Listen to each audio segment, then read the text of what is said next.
بسم اللہ الرحمن الرحیم۔ آج کے درس میں ہم لوگ دیکھیں گے بہت ہی اختصار کے ساتھ کہ مسجد کی طرف جانے کی فضیلت کیا ہے اور مسجد کی طرف جانے کے آداب کیا ہیں، اور اسی طرح نمازوں کے انتظار کی کیا فضیلت ہے اور اس کا طریقہ کیا ہے، آداب کیا ہیں۔ ان چیزوں پہ مختصر جو ہے ہم لوگ دیکھیں گے احادیث کی روشنی میں۔ تو سب سے پہلے آئیے پہلے نقطے پہ ہم لوگ دیکھتے ہیں کہ مسجد کی طرف جانے کی فضیلت کیا ہے چند احادیث کی روشنی میں۔ عن ابی ہریرہ ان النبی صلی اللہ علیہ وسلم قال من تطہر فی بیتہ ثم مضى الى بیت من بیوت اللہ لیقضی فریضة من فرائض اللہ كانت خطواته إحداها تحط خطيئة والأخرى ترفع درجة۔ ابو ہریرہ سے روایت ہے، نبی کریم صلی اللہ علیہ وسلم نے فرمایا کہ جو شخص اپنے گھر میں وضو کرتا ہے، پاکی حاصل کرتا ہے، اور پھر اللہ کے کسی گھر کی طرف جاتا ہے تاکہ اللہ کے فرائض میں سے کسی فریضہ کو ادا کرے، تو اس کا ایک قدم اس کے گناہ کو بخش دیتا ہے اور دوسرا قدم اس کے درجات کو بلند کرتا ہے۔ تو گویا کہ آپ جب مسجد کی طرف جاتے ہیں تو ہر قدم کے بدلے آپ کے گناہ معاف کیے جاتے ہیں اور آپ کے درجات کو بلند کیا جاتا ہے۔ تو گویا کہ مسجد کی طرف جانے کی اس سے فضیلت ثابت ہوئی، اور اس سے یہ بات بھی معلوم ہوئی کہ مسجد کی طرف جانے سے پہلے گھر میں اگر وضو کرنے کا اہتمام آدمی کرتا ہے تو یہ زیادہ بہتر ہے، بجائے اس کے کہ مسجد میں جا کر وضو کرے۔ اگر گھر میں سہولت ہے اور وضو کر کے نکلتا ہے تو یہ زیادہ بہتر ہے۔ دوسری حدیث ہے، عن ابی موسیٰ قال قال رسول اللہ صلی اللہ علیہ وسلم ان اعظم الناس اجرا فی الصلاة ابعدهم ممشا فابعدهم۔ ابو موسیٰ اشعری رضی اللہ عنہ سے روایت ہے، وہ کہتے ہیں کہ رسول اللہ صلی اللہ علیہ وسلم نے ارشاد فرمایا کہ نماز کے سلسلے میں سب سے زیادہ اجر والے وہ لوگ ہیں جو سب سے دور سے چل کر آنے والے ہوتے ہیں، یعنی جتنی دور سے چل کر آپ آئیں گے آپ کی فضیلت، آپ کا ثواب اتنا زیادہ ہوگا، آپ کا ثواب اتنا زیادہ ہوگا۔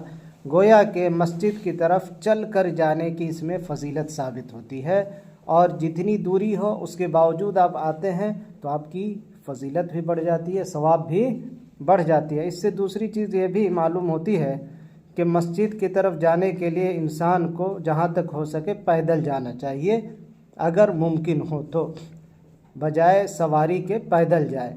ہاں اگر بہت زیادہ دور ہے یا یہ کہ کسی جلد بازی میں ہے تو آدمی سواری سے چلا جائے تو یہ الگ چیز ہے، لیکن اگر ممکن ہو تو پیدل جانا زیادہ بہتر ہے۔ ایک تیسری حدیث ہے، عن بريدة عن النبي صلی اللہ علیہ وسلم قال بشر المشائین فی الظلم الى المساجد بالنور التام یوم القیامہ۔ بریدہ رضی اللہ عنہ سے روایت ہے، وہ نبی کریم صلی اللہ علیہ وسلم سے روایت کرتے ہیں کہ اللہ کے رسول صلی اللہ علیہ وسلم نے فرمایا، تاریکی میں مسجدوں کی طرف جانے والوں کو خوشخبری سنا دو ایک مکمل روشنی کی، قیامت کے دن مکمل روشنی کی خوشخبری سنا دو ان لوگوں کو جو تاریکی میں چل کر جاتے ہیں، یعنی اندھیرے میں چل کر جو جاتے ہیں، قیامت کے دن ان کو مکمل روشنی حاصل ہوگی۔ تو اس سے یہ بات بھی معلوم ہوئی کہ آپ دن کے اجالے میں جس طرح مسجد کی طرف جاتے ہیں، رات کے اندھیرے میں بھی آپ اگر مسجد کی طرف جاتے ہیں تو آپ کا ثواب بڑھ جاتا ہے۔ آپ کا ثواب کیا ہے؟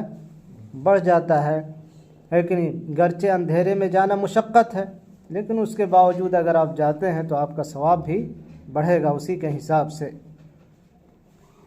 ایک چوتھی حدیث ہے، عن ابی ہریرہ ان رسول اللہ صلی اللہ علیہ وسلم قال الملائکۃ تصلی علی احدکم ما دام فی مصلاہ الذي صلى فيه ما لم يحدث تقول اللهم اغفر له اللهم ارحمه ابو ہریرہ سے روایت ہے کہ رسول اللہ صلی اللہ علیہ وسلم نے فرمایا ملائکہ اس شخص کے لیے دعا کرتے ہیں جو اپنی نماز کی جگہ میں ہوتا ہے، اپنی اس جگہ میں ہوتا ہے جس میں اس نے نماز ادا کیا ہے، اس وقت تک جب تک کہ وہ حدث نہ کرے، یعنی پیشاب پیخانہ یا ہوا خارج نہ کرے، اس وقت جب تک وہ طہارت میں ہوتا ہے اس وقت تک فرشتے اس کے لیے دعا کرتے ہیں، اگر وہ اسی جگہ میں ہو جس جگہ میں اس نے نماز ادا کیا ہے، اس سے ہٹا نہ ہو، اٹھا نہ ہو۔ کیا دعا کرتے ہیں فرشتے؟ اللہم اغفر لہ، اللہم ارحمہ، بار بار فرشتے یہ ان کے لیے دعا کرتے ہیں، اللہ ان کی مغفرت کر، اللہ ان پہ رحم کر۔ تو اگر فرشتوں کی دعائیں چاہیے تو ہمیں، اگر ہم جہاں پہ نماز ادا کرتے ہیں وہاں پہ زیادہ دیر تک بیٹھے رہیں، اس سے جو ہے یہ بات کیا ہے ثابت ہوتی ہے۔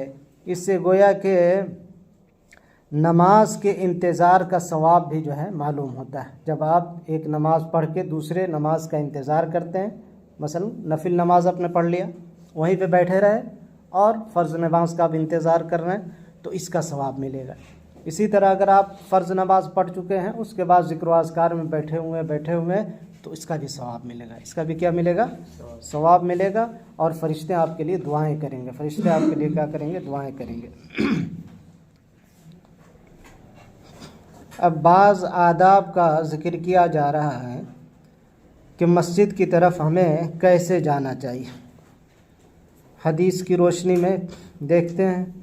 سب سے پہلی حدیث ہے عن عثمان بن عفان قال سمعت رسول اللہ صلی اللہ علیہ وسلم يقول من توضأ للصلاة فأسبغ الوضوء ثم مشى إلى الصلاة المكتوبة فصلاها مع الناس ومع الجماعة أو في المسجد غفر الله له ذنوبه۔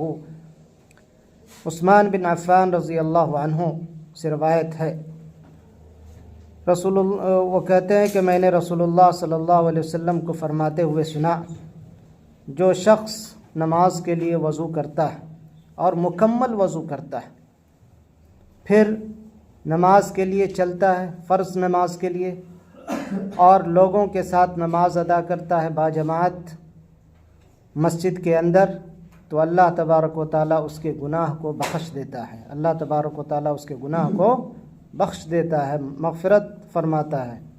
تو گویا کہ اس سے یہ بات سمجھ میں آئی کہ مسجد کی طرف باوضو جانا چاہیے، الخروج الیہا متطہرا، باوضو جانا چاہیے، مسجد کی طرف ہمیں باوضو جانا چاہیے، اور مکمل وضو کے ساتھ، اسباغ وضو کے ساتھ، جتنا ہو۔ اسباغ وضو کا مطلب کیا ہوتا ہے کہ جتنا ہو سکے ہم زیادہ اعضاء کو لیں، وضو کرتے ہوئے ہم اعضاء کے جتنے اکثر حصے کو لے سکتے ہیں اتنے اکثر حصے کو ہم لیں۔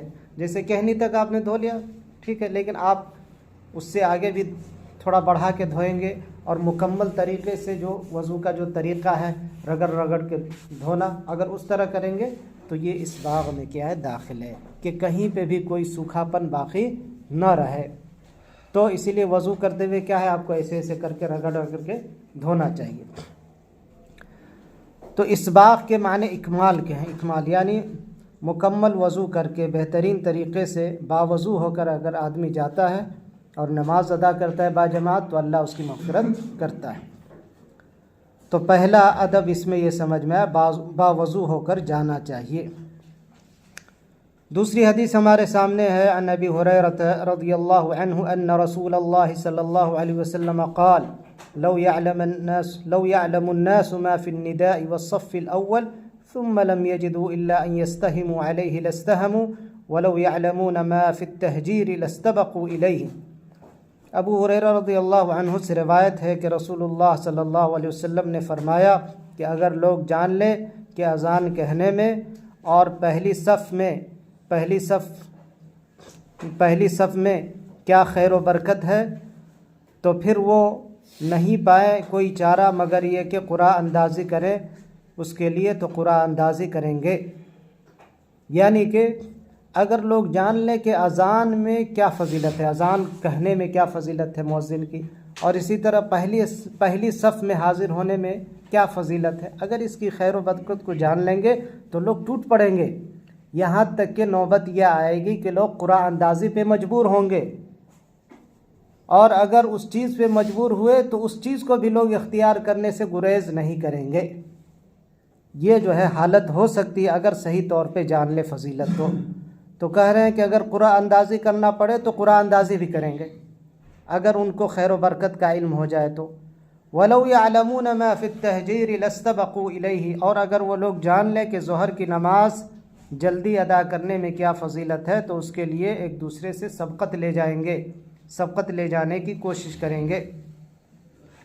تو بہرحال اس حدیث سے کئی چیزیں معلوم ہوتی ہیں۔ ایک چیز تو یہ کہ نماز کے لیے ہے کہ نہیں، نماز کے لیے جلدی جانا، نماز کے لیے جتنی جلدی ہو سکے نماز کے لیے نکلنا، الخروج الیہا مبکرا، نماز کے لیے جلدی جانا۔ کیوں نماز کے لیے جلدی جانے کی اتنی فضیلت ہے؟ اس سے جو ہے کئی چیزیں، اس کی کئی فضیلتیں آپ کے سامنے جو ہے آتی ہیں۔ ایک تو آپ جب جلدی جائیں گے تو آپ دوسری نماز کا انتظار کر سکتے ہیں اور اس کی فضیلت کو حاصل کر سکتے ہیں۔ اسی طرح تکبیرت الاحرام میں شامل ہونے کی جو فضیلت ہے وہ بھی آپ کو حاصل ہوگی۔ جب آپ نماز کے لیے جلدی جائیں گے تو یہ دو فضیلتیں آپ کو حاصل ہو سکتی ہیں، نماز کے انتظار کا ثواب اور اسی طرح تکبیرت الاحرام میں داخل ہونے کا ثواب۔ ایک تیسری حدیث ہے عن عبداللہ بن عباس رضی اللہ عنہ ان رسول اللہ صلی اللہ علیہ وسلم خرج إلى الصلاة وهو يقول اللهم اجعل في قلبي نورا وفي لساني نورا واجعل في سمعي نورا واجعل في بصري نورا واجعل من خلفي نورا ومن أمامي نورا واجعل من فوقي نورا ومن تحتي نورا اللهم اعطني نورا۔ عبداللہ ابن عباس رضی اللہ عنہ سے روایت ہے کہ رسول اللہ صلی اللہ علیہ وسلم نماز کے لیے نکلے اور یہ دعا پڑھ رہے تھے، یہ دعا کہ اللہ میرے قلب میں روشنی ڈال دے، زبان میں روشنی ڈال دے، کانوں میں روشنی ڈال دے، آنکھوں میں روشنی ڈال دے، میرے پیچھے روشنی ڈال دے، میرے آگے روشنی ڈال دے، میرے اوپر روشنی ڈال دے اور میرے نیچے روشنی ڈال دے اور مجھے روشنی عطا کر۔ گویا کہ جب اللہ کے رسول نے یہ دعا مسجد کی طرف جاتے ہوئے پڑھا ہے تو ہم لوگ بھی اس دعا کو پڑھ سکتے ہیں، مسجد کی طرف جاتے ہوئے اس دعا کو ہمیں پڑھنا چاہیے، ایک ادب جو ہے سمجھ میں آتا ہے۔ یہ تیسرا ادب ہوا۔ چوتھا ادب کیا ہے؟ ایک حدیث ہے عن ابی ہریرہ قال قال رسول اللہ صلی اللہ علیہ وسلم اذا سمعتم الاقامة فامشوا الى الصلاة وعليكم بالسكينة والوقار ولا تسرعوا فما ادركتم فصلوا وما فاتكم فاتموا۔ ابو ہریرہ رضی اللہ عنہ سے روایت ہے، وہ کہتے ہیں کہ رسول اللہ صلی اللہ علیہ وسلم نے فرمایا کہ جب تم اقامت سن لو تو نماز کی طرف چلو، نماز کی طرف جاؤ، اور تمہارے اوپر سکینت اور وقار ہونا چاہیے۔ ولا تسرعوا، جلد بازی نہ کرو، کیونکہ جتنا تم نماز پا سکو تو نماز ادا کرو اور جو نماز کا حصہ چوک جائے اسے پورا کرو۔ تو بہرحال اس حدیث سے یہ معلوم ہوا کہ نماز کی طرف جاتے ہوئے پورے سکینت اور وقار کے ساتھ ہمیں جانا چاہیے، دوڑتے ہوئے نہیں جانا ہے کہ نہیں، بلکہ پورے اطمینان کے ساتھ، ایک وقار کے ساتھ۔ اگر کہیں اب جاتے ہیں مجلس میں، بڑی مجلسوں میں، تو ایک وقار کے ساتھ جاتے ہیں، اس طرح جو ہے نماز کی طرف انسان کو جانا چاہیے، کیونکہ نماز میں انسان کیا کرتا ہے؟ اللہ سے ملاقات کرتا ہے، اللہ کی دربار میں حاضر ہوتا ہے، تو اسی طرح جو ہے وقار کے ساتھ اس کو جانا چاہیے۔ پانچویں حدیث عن کعب بن عجرۃ ان رسول اللہ صلی اللہ علیہ وسلم قال اذا توضأ احدكم فاحسن وضوءه ثم خرج عامدا الى المسجد فلا يشبكن يديه فانه في صلاة۔ کعب بن عجرہ رضی اللہ عنہ سے روایت ہے کہ رسول اللہ صلی اللہ علیہ وسلم نے فرمایا جب تم میں سے کوئی وضو کرے اور اچھے طریقے سے وضو کرے، پھر مسجد کی طرف نکلے تو اپنی انگلیوں کے درمیان تشبیک نہ کرے۔ تشبیک ایسے کرنے کو کہتے ہیں، تشبیک، تو اپنے انگلیوں کے درمیان تشبیک نہ کرے۔ کیوں؟ کیونکہ وہ نماز میں ہوتا ہے، تو جس طرح نماز میں تشبیہ کرنا منع ہے، اسی طرح جب آپ جاتے ہیں نماز کے لیے تو گویا کہ آپ نماز میں ہی ایک طرح سے ہوتے ہیں۔ تو اس سے نماز کی طرف جانے کی بھی فضیلت ثابت ہوئی، اور نماز کی طرف جانے کا ایک ادب بھی ثابت ہوا کہ تشبیہ نہیں کرنا ہے۔ تشبیہ کیا ہے؟ نہیں کرنا ہے۔ چھٹی حدیث ہے عن عائشة رضی اللہ عنہا قالت كان النبي صلی اللہ علیہ وسلم يحب التيمن ما استطاع في شأنه كله في طهوره وترجله وتنعله۔ حضرت عائشہ رضی اللہ عنہا سے روایت ہے، وہ کہتی ہیں کہ نبی کریم صلی اللہ علیہ وسلم داہنے سے شروع کرنے کو پسند کرتے تھے جہاں تک ممکن ہو، ہر چیز میں، طہارت میں، کنگھی کرنے میں اور جوتا پہننے میں، یعنی ہر چیز میں داہنے سے شروع کرنے کو پسند کرتے تھے۔ اور 3 چیزیں مثال کے طور پہ بیان کی، جیسے طہارت میں، کنگھی کرنے میں، جوتا پہننے میں۔ وكان ابن عمر يبدأ برجله اليمنى أي عند دخول المسجد فإذا خرج بدأ برجله اليسرى۔ ابن عمر صلی اللہ علیہ وسلم کا یہ معمول تھا کہ جب وہ مسجد میں داخل ہوتے تو داہنے پاؤں سے داخل ہوتے، اور جب نکلتے تو بائیں پاؤں سے نکلتے تھے، شروعات کرتے تھے۔ تو گویا کہ مسجد میں داخل ہوتے ہوئے ہمیں داہنے پاؤں سے شروعات کرنی چاہیے، داہنے پاؤں سے شروعات کرنی چاہیے۔ اب یہ ہے کہ مسجدیں بڑی ہو گئی ہیں، اب کہاں سے مسجد کی انٹری ہو رہی ہے پتہ نہیں چل رہا ہے، تو یہ آدمی کی نیت کے اوپر ہے کہ اگر وہ سیڑھی کی پہلی سیڑھی کو اگر سمجھتا ہے کہ یہاں پہ ہم داہنا پاؤں شروع کریں تو یہ بھی اس کی نیت کے حساب سے اس کو ثواب ملے گا، یا یہ کہ دروازہ کو مسجد میں شمار کر کے دروازہ میں داخل ہوتے ہوئے داہنا پاؤں آگے بڑھائے تو یہ بھی اس کی نیت کے حساب سے ثواب ملے گا۔ تو کوئی تعین نہیں کی جا سکتی، بڑی بڑی مسجدیں ہو گئی ہیں کہ بہت سا وسیع میدان کے بعد مسجد شروع ہوتی ہے، تو آدمی کی نیت کے اوپر ہے۔ بہرحال داہنے اچھے کاموں میں داہنے سے شروع کرنا یہ کیا ہے؟ فضیلت کا باعث ہے۔ ایک 7ویں حدیث ہمارے سامنے عن ابی حمید او عن ابی اسید قال قال رسول اللہ صلی اللہ علیہ وسلم اذا دخل احدكم المسجد فليقل اللهم افتح لي ابواب رحمتك واذا خرج فليقل اللهم اني اسألك من فضلك۔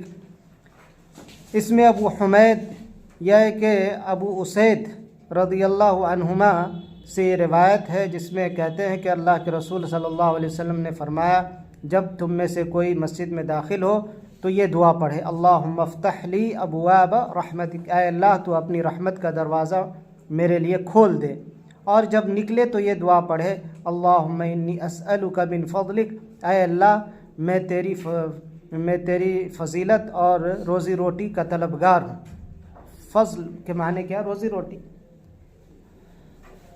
تو یہ 7 آداب آپ کے سامنے رکھے گئے ہیں۔ پہلا ادب یہ تھا کہ باوضو ہو کر اور مکمل وضو کر کے انسان کو گھر سے جانا چاہیے۔ دوسرا ادب یہ تھا کہ مسجد کی طرف جانے میں جلدی کرنا چاہیے، جتنی جلدی ممکن ہو جانا چاہیے۔ دوسرا ادب یہ تھا کہ اللہ کے رسول کی ایک خاص دعا تھی، جاتے ہوئے جو آپ نے پڑھا تھا اس کو ہمیں پڑھنا چاہیے، اللہم اجعل فی قلبی نورا الی آخرہ۔ اسی طرح ایک چوتھا ادب یہ تھا کہ آدمی جب جائے تو سکینت و وقار کے ساتھ جائے، دوڑتے ہوئے اس طرح نہ جائے۔ پانچواں ادب یہ تھا کہ آدمی جب مسجد کی طرف جائے تو بیچ میں اپنے انگلیوں کے درمیان تشبیک نہ کرے۔ چھٹا ادب یہ تھا کہ جب آدمی مسجد میں داخل ہو تو داہنے سے شروع کرے۔ ساتواں ادب یہ تھا کہ آدمی جب مسجد میں داخل ہو تو اللہم افتح لی ابواب رحمتک پڑھے، اور اگر مسجد سے نکلنا ہو تو اللہم انی اسألک من فضلک پڑھے۔ تو یہ 7 آداب آپ کے سامنے آئے ہیں۔ اس کے بعد انتظار صلاۃ کا جو ثواب ہے اس کو ہم لوگ جانیں گے۔ انتظار صلاۃ کے تعلق سے مختصر بات یہ کرنی ہے کہ جب آپ ایک نماز کا انتظار کر رہے ہوتے ہیں تو سب سے پہلے آدمی کو کیا کرنا ہے؟ جب مسجد میں آدمی داخل ہو تو 2 رکعت نماز ادا کر لے. جیسے ہی آدمی مسجد میں داخل ہو 2 رکعت نماز ادا کر لے. عن ابی قتادة السلمی رضی اللہ عنہ قال قال رسول اللہ صلی اللہ علیہ وسلم اذا دخل احدکم المسجد فلیرکع رکعتین قبل ان یجلس. جب کوئی مسجد میں داخل ہو تو 2 رکعت نماز ادا کر لے قبل اس کے کہ بیٹھے. گوئے کہ آپ جب مسجد میں ہوتے ہیں اور نماز کا انتظار کرتے ہیں تو سب سے پہلا کام کیا ہونا چاہیے؟ 2 رکعت تحیۃ المسجد ادا کریں. 2 رکعت تحیۃ المسجد ادا کریں. اسی طرح جب آپ نماز کے انتظار میں ہوتے ہیں تو گویا کہ آپ نماز میں ہوتے ہیں. اس سے پہلے آیا کہ جب آپ نماز کی طرف جاتے ہیں تو نماز کے حکم میں ہوتے ہیں. تو جب آپ انتظار میں مسجد کے اندر بیٹھے ہیں تو بدرجہ والا نماز کے حکم میں ہے. لہذا ایسے وقت میں اپنی انگلیوں کے درمیان تشبیک نہ کریں. اپنی انگلیوں کے درمیان تشبیک، تجنب تشبیک الاصابع حین انتظار الصلاۃ. اور تیسرا ادب یہ ہے کہ انسان ذکر و اذکار میں مشغول ہو، دعا میں، تلاوت قرآن میں مشغول ہو، کسی دوسرے نمازیوں پر جو ہے تشویش اور پریشانی کا باعث نہ بنے. تو ان 3 آداب کا خیال رکھنا چاہیے نماز کا انتظار کرتے ہوئے کہ سب سے پہلے ہم تحیۃ المسجد ادا کریں، تشبیک الاصابع سے بچیں، اور تیسری چیز یہ ہے کہ ذکر و اذکار میں مشغول رہیں، دعا میں، تلاوت میں، قرآن کی تلاوت میں، قرآن میں غور و فکر کرنے میں، ترجمہ میں، تفسیر میں، اس سب میں جو ہے اپنا وقت گزاریں. نہ یہ کہ دنیا کے دیگر کاموں میں ہم اپنا وقت گزاریں. بہت سارے لوگ ہوتے ہیں نماز کے لیے بیٹھے موبائل چلا رہے ہیں، ہے کہ نہیں؟ بہت سارے نیوز کو دیکھ رہے ہیں، ادھر ادھر کر رہے ہیں. تو اس سے بھی انسان کو بچنا چاہیے. اس سے بھی انسان کو کیا ہے؟ بچنا. کیونکہ جس جگہ میں آپ بیٹھے ہیں، جس کام کے لیے بیٹھے ہیں، وہ بہت ہی فضیلت والا کام ہے کہ نہیں؟ تو بہرحال یہاں پہ بات ختم کرتے ہیں، اور اللہ سے دعا ہے کہ اللہ تبارک و تعالی ہمیں ان تمام آداب کو ملحوظ رکھنے کی توفیق عطا فرمائے. وصلی اللہ علی نبینا محمد.